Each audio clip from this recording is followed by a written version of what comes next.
क्रिस्तोफ जाफरोलो की पुस्तक भीमराव अंबेडकर एक जीवनी जाति उन्मूलन का संघर्ष एवं विश्लेषण के पिछले एपिसोड में हमने चर्चा करी थी।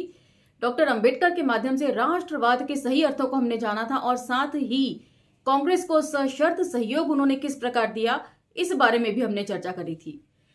तो डॉक्टर अंबेडकर को उचित अवसरों पर उचित फैसले लेने की जो समझ थी, उसी के चलते डिप्रेस्ड क्लासेस के लिए वे बहुत सारे अधिकारों को सुरक्षित रखवा सके, अंग्रेज हुकूमत के तहत भी और कांग्रेस सरकार के चलते भी। तो अब हम चर्चा को यहां से आगे जारी रखेंगे और साथ ही जारी रखेंगे व्हाट्सएप यूनिवर्सिटी के ज्ञान की बखिया उद्गेड़ता भी। तो चलिए मेरे साथ। जय भीम, मैं शालिनी और आप देख रहे हैं अंबेडकर नामा। अंबेडकर और कांग्रेस के बीच ये मैत्री भाव 1947 के दौरान भी जारी रहा। पहली बात, संविधान सभा में अपनी सीट बचाए रखने के लिए उन्हें भी कांग्रेस के मदद की जरूरत थी। किस तरीके से, अब ये जानिए। बहुत सारे लोग जो हैं व्हाट्सएप यूनिवर्सिटी पे ऊल जलूल जो बातें हैं वो सर्कुलेशन में डालते हैं। तो इससे साबित होता है कि हमें न सिर्फ संघी विचारधारा से बचकर रहने की जरूरत है, बल्कि ऐसे बहुजनों की विचारधारा से भी बचकर रहने की जरूरत है जो डॉक्टर अंबेडकर की कही बातों को या डॉक्टर अंबेडकर से ताल्लुक रखने वाली बातों को गलत संदर्भों के साथ परोसते हैं। सही संदर्भ क्या है, अब समझिए, क्योंकि ट्विटर पर बहुत लोगों के साथ मैं इस मामले में उलझ चुकी हूं। अब जानिए सही बात क्या है। पहली बात, संविधान सभा में अपनी सीट बचाए रखने के लिए उन्हें भी कांग्रेस की मदद की जरूरत थी। 1946 में उन्होंने सभा की सदस्यता के लिए चुनाव लड़ा था, बंबई से नहीं जहां कांग्रेस शासन पार्टी थी, बल्कि बंगाल से, जहां मुस्लिम लीग का समर्थन हासिल करके वे सफल हुए थे। तो लोग उनके मुस्लिम रवैया को लेकर भी बहुत सारी चीजें जो हैं व्हाट्सएप यूनिवर्सिटी के माध्यम से सर्कुलेशन में डालते हैं, जबकि यहां पर स्पष्ट तौर पर लिखा है कि मुस्लिम लीग का यदि सहयोग नहीं होता तो शायद बंगाल में भी डॉक्टर अंबेडकर नहीं जीत सकते थे। मगर आजादी के साथ ही बंगाल के विभाजन के फलस्वरूप इस प्रांत का प्रतिनिधित्व करने वाली संविधान सभा की कई सीटें भी खत्म कर दी गई थी। लिहाजा 1947 में अंबेडकर की सीट भी जाती रही थी। बॉम्बे प्रेसिडेंसी के एक निर्वाचित सदस्य M.R. जयकर के इस्तीफे से अंबेडकर को लेजिस्लेटिव असेंबली के ऐसे कांग्रेसी सदस्यों के समर्थन से उपचुनाव लड़ने का मौका मिला जो राजेंद्र प्रसाद जैसे पार्टी नेताओं के आग्रह पर उन्होंने संविधान सभा में चुनवाने के लिए राजी हो गए थे। तो यहाँ पर डॉक्टर राजेंद्र प्रसाद भी चाहते थे कि डॉक्टर अंबेडकर जो हैं वो चुनकर आए संविधान सभा में। जाहिर सी बात है, ये फैसला गांधी के प्रभाव के बिना तो नहीं हुआ होगा। तो यहां पर है फुटनोट 36।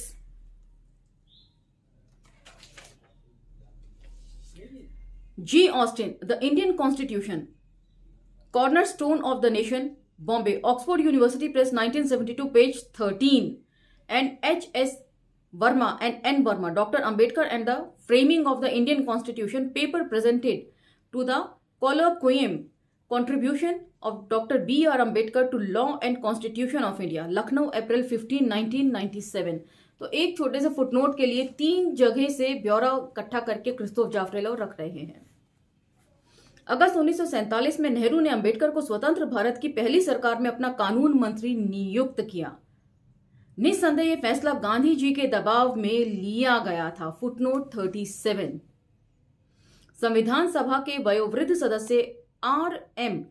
नलवाड़े ने कहा कि नेहरू और पटेल दोनों ही अंबेडकर को मंत्री पद देने में हिचकिचा रहे थे, मगर गांधी ने इस बात पर जोर दिया कि उन्हें राष्ट्र निर्माण की परियोजना में अवश्य शामिल किया जाना चाहिए।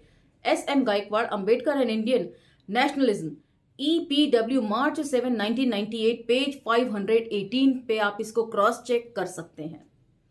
इस परिकल्पना को महात्मा और 2 विदेशी मेहमानों म्यूरियल लेस्टर और अंग्रेज हकीम और मिस डैशर, एक अमेरिकी मिशनरी के बीच हुई बातचीत से भी बल मिलता है, जिसके दौरान गांधी ने यह इच्छा व्यक्त की थी कि अंबेडकर भी स्वतंत्र भारत की पहली सरकार का हिस्सा बने।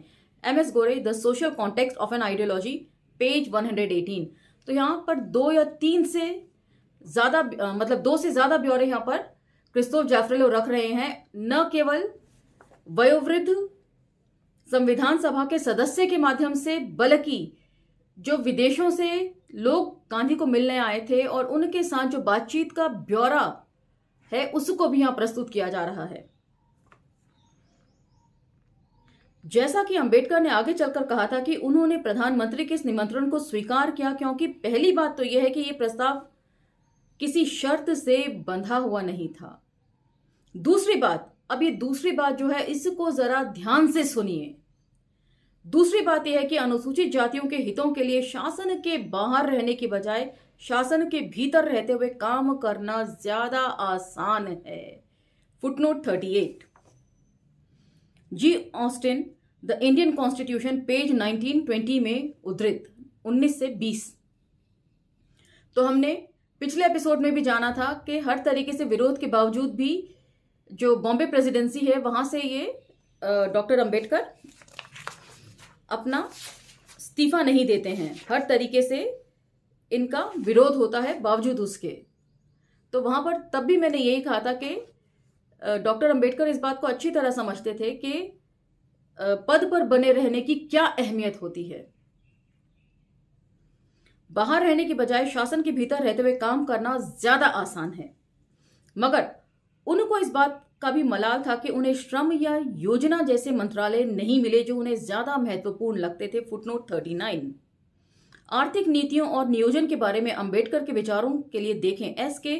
Thorat, Ambedkar's thoughts on economic development and planning in Shyamlal and K S. Saxena editeds, Ambedkar and national building Jaipur Rawat 1998 page 76 to 98। तो 3 अलग अलग पुस्तकों का ब्यौरा यहां पर अगेन रखा गया है। अब तक हमने जितने भी फुटनोट पढ़े हैं उसमें 3 पुस्तकों का अलग अलग लेवल पे ब्यौरा दिया गया है। बल्कि उन्हें एक ऐसी खाली साबुनदानी समा दी गई है जिससे खेलना सिर्फ पुराने वकीलों का शगल हुआ करता है। Footnote 40। U Baxi, emancipation and Justice, Legacy and Vision of Dr. Ambedkar's in K.C. Yadav, edited from Periphery to Center Stage, page 55 में उद्धृत। तो यहां पर भी 2 पुस्तकों का जिक्र है। तो डॉक्टर अंबेडकर जो हैं वो कानून मंत्री बनने से उतने खुश नहीं थे क्योंकि वे अच्छी तरह जानते थे कि कानून बना देना एक बात है और कानून को लागू करवा देना वो दूसरी बात है। इसलिए वो शायद कानून मंत्री से ज्यादा यदि उन्हें श्रम मंत्रालय या योजना मंत्रालय मिलता तो वो जो कोटे के तहत भर्ती है उसको जरूर पूरा का पूरा फिल करवा सकते थे। कानून मंत्री बनके वे ये नहीं करवा सकते थे।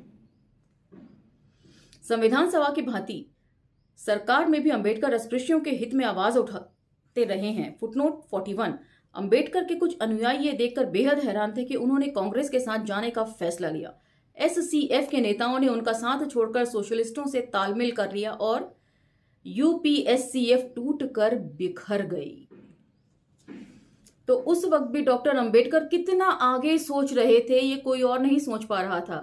अपनी एनालिएशन ऑफ कास्ट में जाति का विनाश में डॉक्टर अंबेडकर ने स्पष्ट तौर पर लिखा है कि बुद्धिजीवी जो है वो इतना दशकों आगे सोच सकता है जो आम इंसान के बस की नहीं है, और वही डॉक्टर अंबेडकर थे। S pi, Dalit assertion and the unfinished democratic revolution, new Delhi, says 2002 page 63 पे उद्धृत है ये बात। अब एक और इंपॉर्टेंट बात है जिसको आप जरा ध्यान से सुनिए। वह भावी संविधान को भारतीय समाज में सुधारों का मार्ग प्रशस्त करने वाला एक महत्वपूर्ण दस्तावेज मानते थे और मार्च 1947 में उन्होंने अपनी पहल पर संविधान सभा के सामने एक संवैधानिक परियोजना पेश की। इसमें उन्होंने अस्पृश्यों के लिए पृथक निर्वाचन मंडल तथा केंद्र एवं राज्य सरकारों और स्थानीय, क्षेत्रीय एवं राष्ट्रीय शासन में जनसंख्या के अनुपात में कोटे की मांग उठाई। Footnote 42। Ambedkar's memorandum and draft articles on the rights of states and minorities in B. Shiva Rao edited The Framing of India's Constitution, Volume 2, New Delhi, Indian Institute of Public Administration 1967 page 93 and 94। तो doctor Ambedkar ने ये तीसरी बार थी जो पृथक निर्वाचन मंडल की मांग को उठाया था। उससे पहले पूना पैक्ट हम सभी जानते हैं 1932 में वे हारे थे। उसके बाद 1942 में भी उन्होंने 1942 में भी इस मांग को उठाया था जब शेड्यूल कास्ट फेडरेशन के मैनिफेस्टो में भी इस बात को उन्होंने डाला था, और अब यहां संविधान सभा में जो उन्होंने परियोजना प्रस्तुत करी थी उस समय भी उन्होंने इस मांग को उठाया था। और आगे इसका विवरण भी आएगा कि फाइनली उन्होंने कब गिव अप किया इस मांग को लेकर। दूसरी बात, उन्होंने आह्वान किया कि संविधान के अंतर्गत सरकारी भूमि के पुनर्वितरण के लिए एक आयोग का गठन किया जाए ताकि अस्पृश्यों को पृथक गांवों में बसाया जा सके। 1942 में SCF यानी कि शेड्यूल्ड कास्ट फेडरेशन के मैनिफेस्टो में भी उन्होंने इस बात को रखा था, इस मांग को रखा था, यदि आपको पुराने एपिसोड्स याद हो तो 5th चैप्टर के। फुटनोट 43 पूर्वोत्तर पेज 95। अपनी इस सबसे बड़ी मांग पर अंबेडकर की वापसी का आंशिक कारण था पाकिस्तान का गठन। अपने ज्ञापन में उन्होंने इस बात पर जोर दिया था कि भारत के मुसलमानों को एक पृथक निर्वाचन मंडल न सिर्फ इसलिए मिला है क्योंकि वे एक अलग धर्म से ताल्लुक रखते हैं, बल्कि इसलिए भी क्योंकि, और ये बहुत बुनियादी तथ्य है, हिंदुओं और मुसलमानों के सामाजिक संबंध सामाजिक भेदभाव पर आधारित हैं। वे सामाजिक भेदभाव पर आधारित हैं। फुटनोट 44 पूर्वोत्तर पृष्ठ संख्या 109 यानी कि Ambedkar's memorandum and draft article on the rights of states and minority in B Shiva Rao edited the framing of Indian constitution volume 2 new Delhi Indian institute of public administration 1967 page 109 पर यह उद्धृत है। तो ऊपर के जो तीनों फुटनोट थे वो एक ही बुक से लिए गए हैं, सिर्फ पेज नंबर अलग अलग हैं। तो फिर यही नियम अस्पृश्यों पर क्यों नहीं लागू किया जा सकता, जबकि इस कसौटी के हिसाब से तो वे अल्पसंख्यक हैं। पाकिस्तान और द पार्टीशन ऑफ इंडिया नामक अपनी किताब, जिसमें 1940 से 1946 के बीच 3 संस्करण प्रकाशित हुए हैं, में उन्होंने इस बात को रेखांकित किया है कि मुस्लिम लीग की मांग पूरी तरह जायज है। फुटनोट 45 यह किताब बहस के दायरे को विस्तार देने के लिए उठाए गए प्रश्नों की एक श्रृंखला के रूप में सामने आई, मगर अंबेडकर ने इसे स्पष्ट ढंग से खत्म किया। जब एक बार यह स्पष्ट हो जाता है कि मुसलमान पाकिस्तान चाहते हैं तो इसमें कोई संदेह नहीं है कि इसके सिद्धांत को स्वीकार कर लेना ही बुद्धिमानी होगी। रीप्रिंट ऑफ पाकिस्तान और the partition of India in doctor Baba Saheb Ambedkar writings and speeches volume 8 Bombay government of Maharashtra 1990 page 368 पर यह बात उद्धृत है। आप वहां इसको क्रॉस चेक कर सकते हैं। इंग्लिश की हैं ये सारी, हिंदी में हो सकता है पेज नंबर डिफर करे। तो व्हाट्सएप यूनिवर्सिटी में किस तरीके से बोला जाता है डॉक्टर अंबेडकर के थॉट ऑन पाकिस्तान या बुक हो या फिर पाकिस्तान और द पार्टीशन ऑफ इंडिया नाम की ये 2 पुस्तकें हैं, उसको किस तरीके से व्हाट्सएप यूनिवर्सिटी में प्रस्तुत किया जाता है। अंबेडकर की राय थी कि मुसलमानों की तरह अस्पृश्य भी अल्पसंख्यक हैं और उन्हें भी अपना भूभाग पाने का उतना ही अधिकार है। इस बात को देखते हुए वे शेष हिंदुओं से असल में सामाजिक रूप से पृथक ही हैं, लिहाजा विद इन ब्रैकेट उन्हें भौगोलिक एवं टेरिटोरियल दृष्टि से भी पृथक कर दिया जाना चाहिए। Footnote 46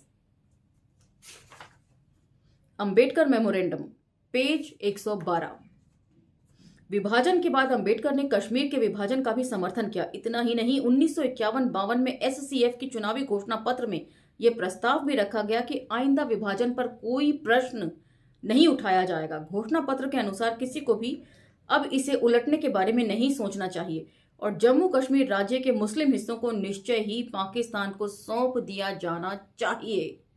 footnote 47 scheduled caste federation manifesto page 40। और ये सारी बातें जो हैं डॉक्टर अंबेडकर ने अपना जो इस्तीफा दिया था बतौर कानून मंत्री, उसमें भी उन्होंने इन सब चीज़ों को मेंशन किया है। और इस इस्तीफे नामे को मैंने खुद अंबेडकर नामा पर 2 साल पहले 13 अप्रैल 2021 में मैंने खुद पढ़ा था लाइव अंबेडकर नामा पर इसे। अंबेडकर की संवैधानिक परियोजना संविधान सभा में मौजूद 2 दूसरे दलित नेताओं HJ खांडेकर और जगजीवन राम द्वारा पेश की गई योजना से कहीं ज्यादा रेडिकल थी। खांडेकर, जो खुद महार थे और राजा व गवई के निकट थे, वे राजा मुंजे पैक्ट का समर्थन करके और हिंदू धर्म से बाहर किसी भी तरह के धर्मांतरण का विरोध करके अंबेडकर से झगड़ा मोल ले चुके थे। Footnote 48 R.K. कशीरनगर Dalit movement in India and its leaders, new Delhi, MD Publications 1994, page 247 and 248।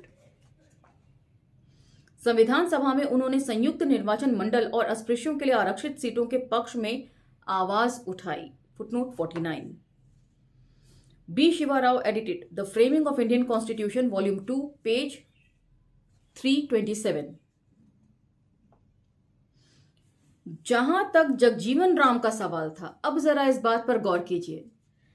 जहां तक जगजीवन राम का सवाल था, उन्होंने इस मुद्दे पर स्पष्ट रूप से अपनी राय रखी और हिंदू समाज में अस्पृश्यों के समावेश के पक्ष में अपना विचार व्यक्त किया। वे चाहते थे कि अल्पसंख्यकों विद इन ब्रैकेट जैसे अनुसूचित जाति को भी अभिभावक समुदाय में दूसरों के साथ समान स्तर पर लाकर उनके समावेश को गति प्रदान की जाए। तो जो सवर्ण समुदाय है उसको अभिभावक समुदाय बना दिया, कि मतलब हमेशा जो है उंगली पकड़कर चलने वाली बात उन्होंने करी, जो सरासर गलत है। फुटनोट 50, पूर्वोत्तर 331 पेज नंबर। उन्होंने आह्वान किया कि मंदिरों के दरवाजे अस्पृश्यों के लिए भी खोल दिए जाएं और उन्हें भी हिंदुओं द्वारा आयोजित होने वाले अन्य सामाजिक आयोजनों और उत्सवों में हिस्सा लेने दिया जाए। जाहिर है यह सोच अंबेडकर की सोच से कतई मेल नहीं खाती थी। तो ये बिल्कुल नॉर्थ पोल और साउथ पोल जैसी बात हो गई, जिनको आप मैग्नेट्स को आपस में करें तो वो मुंह पलट लेते हैं अपना, कभी साथ में नहीं मिल सकते। संविधान सभा ने जल्द ही अपने सदस्यों को लेकर अलग अलग विषयों पर उप समितियों का गठन कर दिया। इसमें से एक कमेटी अल्पसंख्यकों की समस्याओं पर विचार करने के लिए बनाई गई थी। अंबेडकर, खांडेकर और जगजीवन राम तीनों इस कमेटी के सदस्य थे। इस कमेटी ने पृथक निर्वाचन मंडलों के सिद्धांत को 28-3 के बहुमत से खारिज कर दिया और आरक्षित सीटों के पक्ष में 26-3 के बहुमत से राय दी। तत्कालीन उप प्रधानमंत्री एवं गृह मंत्री वल्लभ भाई पटेल इस उप समिति के अध्यक्ष थे। उन्होंने पृथक निर्वाचन मंडलों के प्रस्ताव का सफलतापूर्वक विरोध करते हुए कमोबेश स्पष्ट शब्दों में तर्क दिया कि मुसलमानों का अलगाववाद इसी व्यवस्था द्वारा सींचा गया था। उनकी राय में पृथक निर्वाचन मंडलों की व्यवस्था सामुदायिक विभाजनों को एक और मजबूत करेगी, जबकि भारत को एक शक्तिशाली राष्ट्र बनने के लिए खुद को इन विभाजनों से मुक्त करना है। Footnote 51, reports on minority rights August on 1947 पूर्वोत्तर पृष्ठ 412 में उद्धृत है। अंबेडकर का प्रस्ताव था कि अल्पसंख्यक समुदाय के उम्मीदवार को कम से कम ऐसी स्थिति में तो निर्वाचित घोषित कर ही दिया जाना चाहिए जब उसके अपने समूह मसलन अस्पृश्य के एक बड़े हिस्से ने उसके पक्ष में वोट दिया हो। उप समिति ने उनके इस प्रस्ताव को भी मंजूरी नहीं दी। पटेल ने जोर देकर कहा कि इस तरह की स्थिति भी उतनी ही हानिकारक होगी जितनी पृथक निर्वाचन मंडल की व्यवस्था होगी। फुटनोट 52, पूर्वोत्तर पृष्ठ 415। तो आज का ये एपिसोड हम यही विराम देते हैं। इसके आगे और भी बहुत सारी चीजें हैं। अब सरदार पटेल के जो विचार थे उसको हम अगले एपिसोड में कवर करेंगे। इसी के साथ मुझे आज्ञा दीजिए, लेकिन अंबेडकर नामा को लाइक, शेयर, सब्सक्राइब करना ना भूलें। और मुझे उम्मीद है कि आपको ये सारे एपिसोड्स समझ में भी आ रहे होंगे और पसंद भी आ रहे होंगे। कमेंट सेक्शन में मुझे लगातार प्रोत्साहित करते रहें और अंबेडकर नामा को अलग अलग प्लेटफॉर्म्स पर भी स्प्रेड करना ना भूलें। धन्यवाद।